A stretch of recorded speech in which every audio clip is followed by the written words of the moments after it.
Patay ang isang construction worker matapos pagsasaksakin sa Bagong Silang, Caloocan. Ayon sa kapatid ng biktima, nasabi pa ng biktima kung sino ang gumawa ng krimen bago siya nalagutan ng hininga. May unang balita si James Agustin. Gusto ko lang sa gumawa sa kapatid ko sumuko. Yun lang. Hustisya ang panawagan ng mga kaanak ng lalaking construction worker na pinaslang sa Barangay 176E Bagong Silang, Caloocan. Natagpo ang tadtad ng saksak ang 22 anyos na biktimang si J.R. Mandak sa isang bukiri.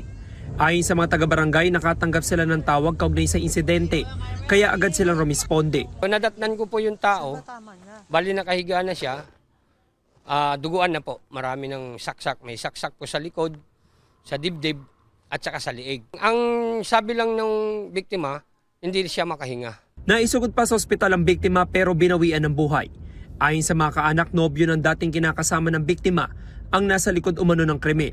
Palaisipan pa raw sa kanila kung anong posibleng motibo. Nitong Pebrero lang na magkahiwalay ang biktima at kanyang kinakasama. Nakapagsalita pa na siya, yun ang gumawa sa kanya. Wala naman siya nabanggit na may kaaway siya. Hindi na muna nagbigay ng pahayag ang Caloocan Police kaugnay sa insidente. Nagpapatuloy ang kanilang manhunt operation para mahuli ang salari.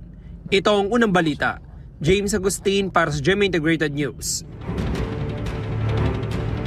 Igan, mauna ka sa mga balita, mag-subscribe na sa GMA Integrated News sa YouTube para sa iba't ibang ulat sa ating bansa.